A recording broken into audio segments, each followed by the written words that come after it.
सुकरात एक पहेली। एक महान दार्शनिक जिसने अपने शिष्यों के सामने ही मौत का लाइव एक्सपेरिमेंट किया। सुकरात से ही यूनान में एक नई आध्यात्मिक क्रांति का उदय हुआ। एथेंस के एक बहुत ही गरीब से घर में पैदा होने वाले वो व्यक्ति जो मौत को गले लगाकर सदा के लिए लोगों के दिलों में जिंदा हो गए। सोक्रेटिस यानी सुकरात एथेंस के एक प्राचीन यूनानी दार्शनिक थे जिनका जन्म 470 ईसा पूर्व में हुआ। असल में यूनान का दर्शन शास्त्र सुकरात के बाद ही शुरू हुआ है। सुकरात को एथेंस के युवाओं को भ्रष्ट करने और नास्तिक होने का आरोप लगाकर जहर का प्याला पीने का मृत्यु दंड दिया गया। सुकरात ने अपने शिष्यों के लिए एक अंतिम सबक के रूप में अपनी मृत्यु का उपयोग करते हुए शांति से उस जहर को पी लिया।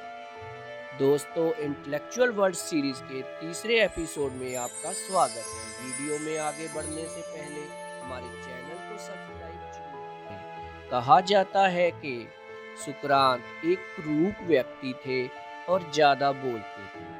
सुकरात के 2 विवाह हुए थे। वह रूढ़िवादियों पर प्रहार करते थे और साधारण शिक्षा तथा मानव सदाचार पर जोर देते थे। सुकरात एक उच्च कोटि के दार्शनिक होने के साथ 100% ईमानदार, सच्चे एवं दृढ़ संकल्प वाले व्यक्ति थे।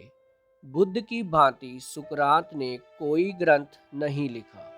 सुकरात के अधूरे कार्य को उनके शिष्य प्लेटो ने पूरा किया। प्लेटो को अफलातून के नाम से भी जाना जाता है। प्लेटो के बाद उनके शिष्य अरस्तु ने सुकरात के विचारों को आगे फैलाया।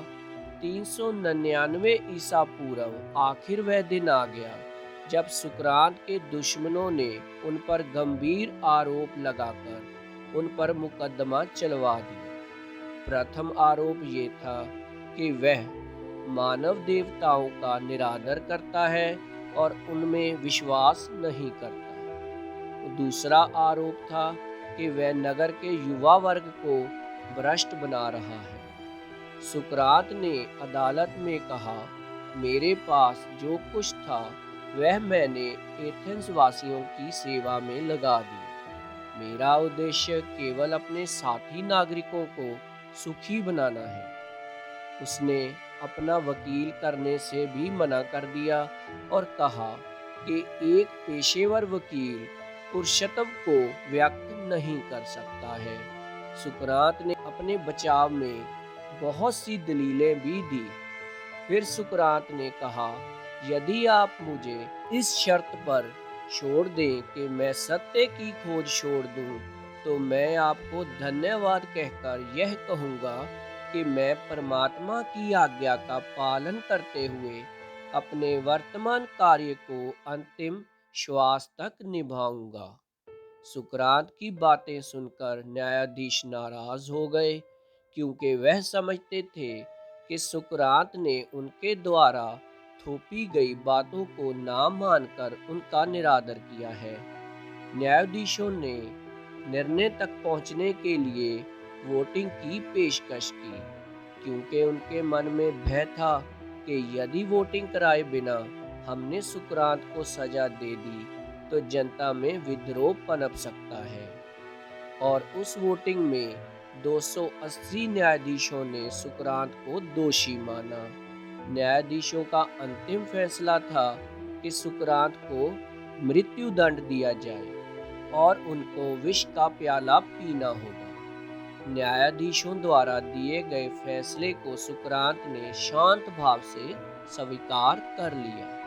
सुकरात को जिस समय मृत्यु दंड सुनाया गया था, उस समय एथेंस में धार्मिक उत्सव चल रहे थे। ये सजा उन्हें 1 माह बाद दी जानी थी। सुकरात के शिष्य और मित्र उन्हें मौत की सजा देने के खिलाफ थे। और उन्हें जेल से आज़ाद कराने की योजना भी बना चुके थे। लेकिन सुकरात ने ऐसा करने से मना कर दिया और कहा कि ऐसा करने से मैं तो बच जाऊंगा, लेकिन मेरे विचार सदा के लिए ख़त्म हो जाएंगे। फिर वह अंतिम दिन आया जब सुकरात को जहर पीना था। जहर का प्याला अपने हाथों में लेने के बाद भी उस महान दार्शनिक के चेहरे के हाव भाव नहीं बदले और हंसते हंसते उन्होंने वो जहर का प्याला अपने हाथों से ही एक ही बार में पी लिया, जिसके बाद उनके शिष्य और प्रियजन फूट फूट कर रोने लगे। सुकरात ने कहा कि कृपया करके शांत हो जाओ और अपनी भावनाओं पर नियंत्रण रखो, क्योंकि मृत्यु हमेशा शांति के क्षणों में होनी चाहिए। फिर कुछ देर टहलने के बाद उनके पांव भारी होने लगे और वो लेट गए और कुछ ही देर बाद उनका शरीर ठंडा हो गया। और ऐसे एथेंस के लोगों और दुनिया ने एक महान दार्शनिक, सच्चे और ईमानदार इंसान को खो दिया। प्लेटो कहते हैं कि एक महान दार्शनिक के युग में जन्म लेना उनकी सबसे बड़ी उपलब्धि है। सुकरात पहले व्यक्ति थे जिन्होंने अपने दर्शन शास्त्र से यूनान में एक नई क्रांति को जन्म दिया। दोस्तों, क्या किसी व्यक्ति के विचारों के लिए उस व्यक्ति को मृत्यु दंड दिया जा सकता है? इसी के साथ मैं इस एपिसोड को ख़त्म करता हूँ। अगर आप सुकरात के बारे में कोई और बात जानते हैं तो कमेंट्स में ज़रूर लिखें। तो मिलते हैं इंटेलेक्चुअल वर्ल्ड के